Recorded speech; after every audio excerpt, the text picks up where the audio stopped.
je pense que cette politique a donné ses résultats, parce que sur le plan du riz, nous avons noté une baisse des importations du riz au niveau du Sénégal. Vous savez, il y a des années, au début des années 2000, nous avions parfois 1 million de tonnes d'importation. Mais à partir des années 2008, nous avons 800 000 tonnes d'importation. Mais là, cette année, nous avons eu 650 000 tonnes. Forcément sur sur le prix. Absolument. Regardez, le prix du riz de la vallée aujourd'hui est moins élevé que le prix du riz importé.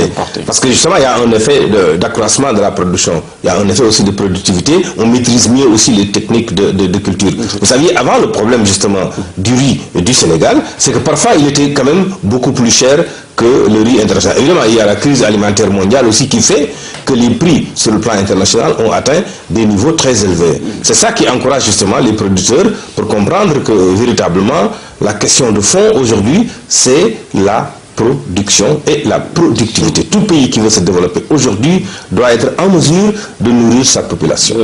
Autre produit de grande consommation en cette période de ramadan, c'est le sucre. Absolument, merci pour votre question. Le sucre, on a connu des inquiétudes dans les mois passés. Pourquoi? Parce que le sucre a explosé sur le plan international.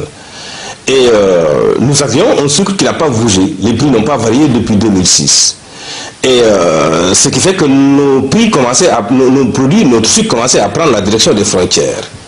Mais il y a aussi que les industriels qui utilisaient du sucre, par exemple ceux qui sont dans la biscuiterie ou dans la boisson gazeuse, sucrée, etc., certains, ils importaient parce que sur le marché international, le sucre était moins cher. Mais à partir du moment où les prix ont explosé sur le marché international et qu'on connaît des pics, les industriels ont commencé à s'approvisionner sur le marché national. Ce qui fait que la demande est passée de 110 000 tonnes à 180 000 tonnes. Alors que les capacités de l'industriel étaient de l'ordre de 100 000 tonnes.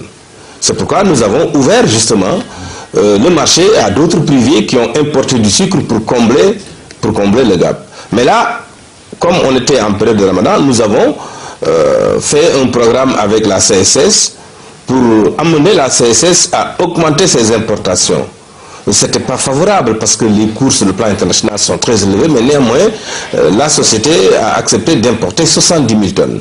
Aujourd'hui, vous verrez dans les jours à venir, le ministre du Commerce va faire une tournée pour montrer justement ces stocks de riz-là. Vous allez aussi CES ou au port, vous avez justement des hangars pleins de sucre. Nous avons en tout cas sur le marché, rien que sur le marché présentement, nous avons 30 000 tonnes, sans compter un bateau. Et 30 000 tonnes, ça correspond à combien de temps de consommation? Ben ça dépasse le mois.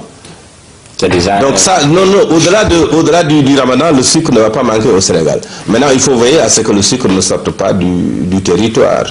Et dans un même quartier, pour la même qualité du sucre, les prix varient. On voit 700 francs, 800 francs, 900. Oui, j'ai fait le marché à vous. Ça pose un problème, monsieur le directeur. Non, ça ne pose pas un problème. C'est les vertus de la concurrence, mais parfois de la concurrence mal maîtrisée. Parce que malheureusement, il faut dire la vérité, ce sont les compatriotes qui sont dans les distributions. Il se trouve effectivement, comme on a libéralisé l'importation de sucre, certains amènent parfois du sucre cristallisé venant du Brésil, etc. On fait d'ailleurs un peu de tolérance sur ces importations-là parce que ça n'obéit peut-être pas parfois aux règles d'étiquetage. Parce que normalement, tout sucre doit avoir des inscriptions en français. Mais là, parfois, on tolère des inscriptions en anglais parce qu'on ne veut pas que le sucre manque. Donc, quand vous importez, le prix est libre.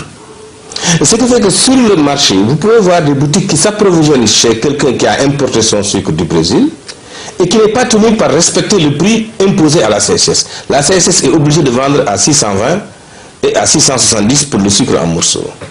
Alors, qu'est-ce que ça fait? Ça fait que les prix du sucre importé tirent les prix du sucre cristallisé fait vers la hausse. Pourquoi? Parce que vous ne pouvez pas faire la différence entre le sucre qui vient parfois de l'extérieur et l'emballage. Voilà. Et le sucre qui vient de tout. Donc, il y en a qui peuvent déclarer que c'est du sucre importé, que donc le prix était libre. Mais là, on l'avait fait juste pour éviter qu'il y ait pénurie. Mais c'est que le problème, c'est qu'aujourd'hui, parmi ceux qui avaient importé justement ce sucre-là, il y en a qui se plaignent à mon niveau pour dire qu'ils vendent à perte. Parce que la CSS a maintenu ses prix et comme le sucre là, est disponible, vous ne pouvez plus faire de spéculation. Par exemple, le Casino me disait que quand eux, ils achetaient directement au niveau de l'usine.